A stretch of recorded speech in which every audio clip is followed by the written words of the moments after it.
Andhra Pradesh assembly మూడో రోజు assembly సమావేశాల్లో భాగంగా ఆంధ్రప్రదేశ్ ఏపీ డిప్యూటీ సీఎం అయిన పవన్ కళ్యాణ్ గారు అయితే ఎలక్ట్రానిక్ ఈ వ్యర్థాల గురించి అసలు ఏం మాట్లాడారు, ఎలాంటి సిచ్యువేషన్ ఉంది, దానికి సంబంధించింది అసలు పవన్ కళ్యాణ్ గారు ఏం సమాధానం ఇచ్చారని చెప్పి మనం అయితే ఒకసారి ఈ వీడియో చూద్దామండి.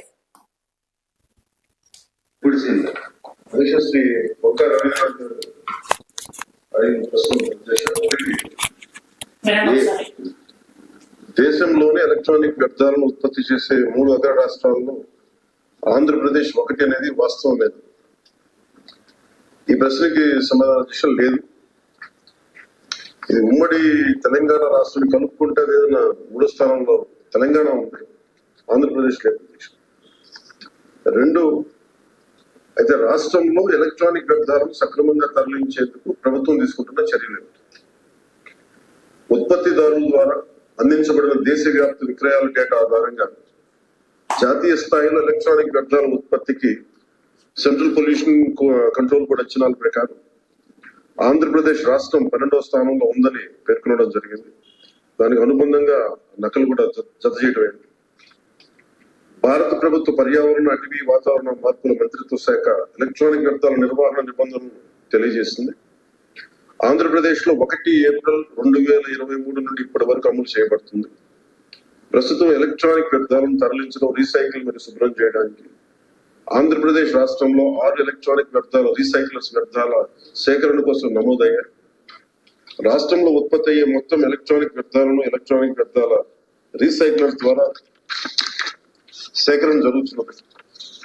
ఎలక్ట్రానిక్ వ్యర్థాల రీసైక్లర్స్ వ్యర్థాలను ప్లాస్టిక్లు, విలువైన ఇతర లోహాల, ప్రమాదకర వ్యర్థాలు మరియు ఇతర పదార్థాలుగా విభజించడం జరుగుతుంది. ప్లాస్టిక్ వ్యర్థాలను గ్రాన్యూల్స్ గాను పల్లెట్స్ తయారీ కోసం ప్లాస్టిక్ వ్యర్థాల ప్రక్రియ యూనిట్ కు తరలించడం జరుగుతూ ఉంటుంది. ప్రీ ప్రాసెసర్లు, కో ప్రాసెసర్లు, ట్రీట్మెంట్, స్టోరేజ్, ప్రమాదకరమైన వ్యర్థాలను తరలించే సౌకర్యం environment protection training treatment, storage and disposable ఫెసిలిటీకి తరలించే సౌకర్యం లభించారు. ఎలక్ట్రానిక్ వ్యర్థాల రీసైక్లింగ్ యూనిట్ల ద్వారా విలువైన ఇతర లోహాలు సంగ్రహించడం అవుతుంది.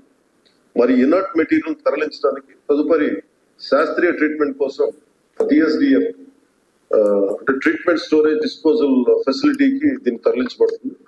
మరిన్ని వివరాలన్నీ అనుబంధంలో తెలియజేయండి. చూశారు కదండి, డిప్యూటీ సీఎం అయిన పవన్ కళ్యాణ్ గారు ఈ వ్యర్థాల గురించి దాని గురించి మాట్లాడింది. అయితే మనకు అర్థమైంది ఏంటంటే, మెయిన్ గా చూసుకుంటే ఆంధ్రప్రదేశ్ లోని దాదాపుగా ఈ వ్యర్థాలు అంటే ఎలక్ట్రిక్ ఈ వ్యర్థాలు అనేవి రీసైక్లింగ్ అనేది దాదాపుగా ఎక్కువగా 3వ స్థానంలో ఉన్నట్టు, అంటే వ్యర్థాలు ఎక్కువగా ప్రొడ్యూస్ చేయడం కానీ వాటిని రీసైకిల్ చేయడం కానీ 3వ స్థానంలో ఉన్నట్టు. ఉమ్మడి ఆంధ్రప్రదేశ్ లో భాగంగా అయితే తెలంగాణ అయితే లేదు అన్నట్టు అయితే చెప్తున్నారు. ఇక్కడ మనం మెయిన్ గా చూసుకుంటే దాని మీద ఇప్పుడు స్పెషల్ గా ఫోకస్ చేస్తున్నట్టు ఒక 6 యూనిట్లు అనేవి పవన్ కళ్యాణ్ గారు అయితే ఆల్రెడీ ఇక్కడ చెప్పిన దాన్ని బట్టి అయితే ఏంటంటే ఒక 6 యూనిట్లు రీసైక్లింగ్ యూనిట్స్ అనేవి ఆల్రెడీ సమీకరణాలు పెట్టారు.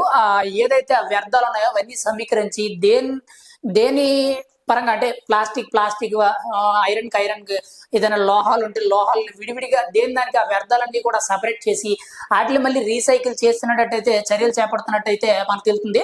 ఖచ్చితంగా రేపటి రోజుల్లో ఈ ఎలక్ట్రానిక్ ఈ వ్యర్థాలు ఏవైతే ఉన్నాయో వాటిని రీసైకిల్ చేసి ఖచ్చితంగా పర్యావరణం అనేది పాడవకుండా అన్ని విధాలుగా బెటర్ గా ఉండేటట్టు దాని మీద ఫోకస్ ఇస్తున్నట్టయితే పవన్ కళ్యాణ్ గారు అయితే చెప్పడం అయితే జరిగింది. ఖచ్చితంగా ఇంకా ఆల్రెడీ ఆయన పారిశుద్ధ్య శాఖ కూడా, గ్రామీణ పంచాయతీరాజ్ శాఖ అయినా, గ్రామీణ నీటిపారుదల శాఖ అయినా, పారిశుద్ధ్య శాఖ అయినా, అటవీ శాఖ, సైన్స్ అండ్ టెక్నాలజీ, ఈ 5 శాఖలు కూడా పవన్ కళ్యాణ్ గారి చేతిలో ఉన్నాయి.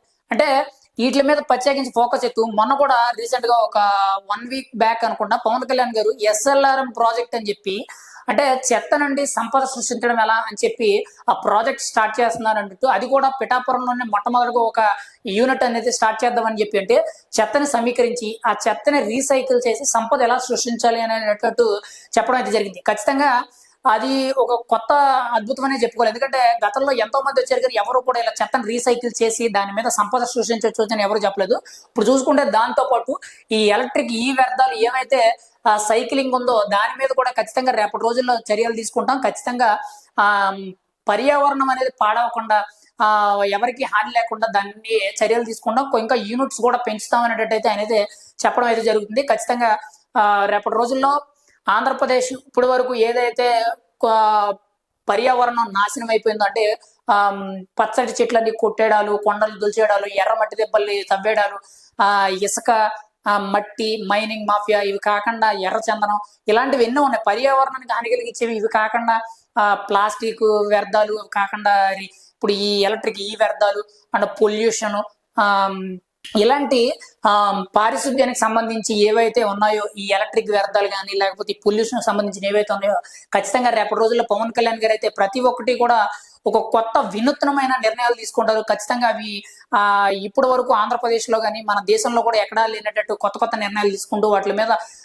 కొత్త కొత్త చర్యలు చేపట్టి ఒక పక్క ఆదాయాన్ని సృష్టించడం, ఒక పక్క ఎంప్లాయ్మెంట్ ఇవ్వడం, దాంతో పాటు పర్యావరణాన్ని పరిరక్షించడం కూడా పవన్ కళ్యాణ్ గారు అయితే చేయడం ఖచ్చితంగా చేస్తారని అయితే మనకైతే అర్థమవుతుంది. ఎందుకంటే ఆయనకి పర్యావరణం మీద ఎంత బాధ్యత ఉందనేది మనకైతే తెలుస్తుంది. ఖచ్చితంగా ఈ ఎలక్ట్రిక్ ఈ వ్యర్థాల సైక్లింగ్ ఏదైతే ఉందో దాని మీద కూడా రేపటి రోజుల్లో ఇంకా మంచి మంచి చర్యలు తీసుకుంటారని చెప్పి మనం అయితే చెప్పుకోవచ్చు.